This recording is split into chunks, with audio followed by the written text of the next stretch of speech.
ಇತ್ತೀಚೆಗೆ ಶಾಸಕ ಎಚ್.ಡಿ. ರೇವಣ್ಣ ಅವರು ಜಿಲ್ಲಾ ರಾಜ್ಯೋತ್ಸವ ಪ್ರಶಸ್ತಿ ಪುರಸ್ಕೃತೆ ಕುರಿತು ನೀಡಿದ್ದ ಹೇಳಿಕೆಗೆ ಮಹಿಳಾ ಹೋರಾಟಗಾರ್ತಿ ಅನ್ನಪೂರ್ಣ ಅವರು ತೀವ್ರ ಆಕ್ರೋಶ ವ್ಯಕ್ತಪಡಿಸಿದ್ದಾರೆ. ಈ ಕುರಿತು ಮಾತನಾಡಿದ ಅವರು, ನನ್ನ ವಿರುದ್ಧ ಮಾತನಾಡುವವರನ್ನು ಕರೆದು ರಾಜ್ಯೋತ್ಸವ ಪ್ರಶಸ್ತಿ ನೀಡುತ್ತಾರೆ ಎಂಬ ರೇವಣ್ಣ ಅವರ ಮಾತಿಗೆ ಕಿಡಿಕಾರಿರುವ ಅವರು, ಶಾಸಕರು ತಮ್ಮ ಮಾತಿನ ಮೇಲೆ ನಿಗಾ ಇಡಬೇಕೆಂದು ನೇರವಾಗಿ ಎಚ್ಚರಿಕೆ ನೀಡಿದ್ದಾರೆ. ನನ್ನ ಪ್ರಶಸ್ತಿಯ ಅರ್ಹತೆಯನ್ನು ಪ್ರಶ್ನಿಸಲು ಅವರ್ಯಾರು? ನನ್ನ ವೈಯಕ್ತಿಕ ವರ್ಚಸ್ಸಿಗೆ ಧಕ್ಕೆ ತರಲು ನೀವೇ ಹೋರಾಟ ಮಾಡುತ್ತಿದ್ದೀರಿ ಎಂದು ಅವರು ಆಕ್ಷೇಪ ವ್ಯಕ್ತಪಡಿಸಿದ್ದಾರೆ.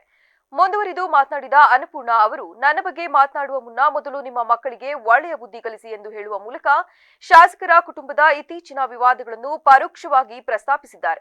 ಸಮಾಜದಲ್ಲಿ ಗೌರವಯುತವಾಗಿ ಬದುಕುತ್ತಿರುವವರ ಬಗ್ಗೆ ಹಗುರವಾಗಿ ಮಾತನಾಡುವುದನ್ನು ಬಿಟ್ಟು ತಮ್ಮ ಕುಟುಂಬದ ಶಿಸ್ತಿನ ಕಡೆಗೆ ಗಮನ ಹರಿಸಲಿ ಎಂದು ತಿಳಿಸಿದರು.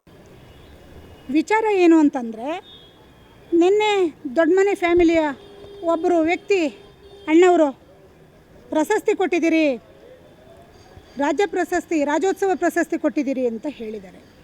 ನನ್ನ ಹೋರಾಟಕ್ಕೆ 25 ವರ್ಷದ ಹೋರಾಟಕ್ಕೆ ನನ್ನ ಹೋರಾಟವನ್ನು ಗುರುತಿಸಿ ಕೊಟ್ಟಿದ್ದಾರೆ.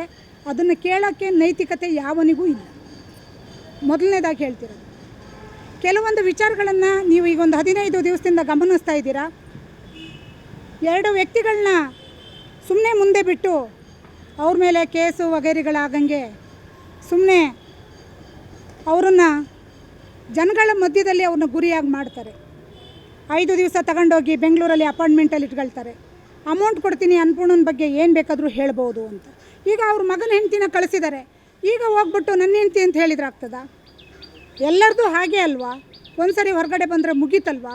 ಸಮಾಜದಲ್ಲಿ ನಾನೊಬ್ಬಳು ಹೆಣ್ಮಗಳಾಗಿ ನನ್ನ ಹೋರಾಟ, ನನ್ನ ಕಷ್ಟ, ನನ್ನ ಸುಖ, ನನ್ನ ದುಃಖ, ನನ್ನ ನೋವು ನನ್ನ ಜಿಲ್ಲೆ ಜನತೆಗೆ ಗೊತ್ತು. ನಾನು ಇವತ್ತವರೆಗೂ ಯಾರ ಕಾರು ಹತ್ತಿಲ್ಲ.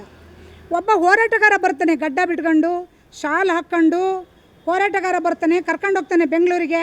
ದೊಡ್ಡ ಮನೆ ಫ್ಯಾಮಿಲಿಯವ್ರನ್ನ ಎಲ್ಲ ಕಾಂಟ್ಯಾಕ್ಟ್ ಮಾಡ್ತಾನೆ.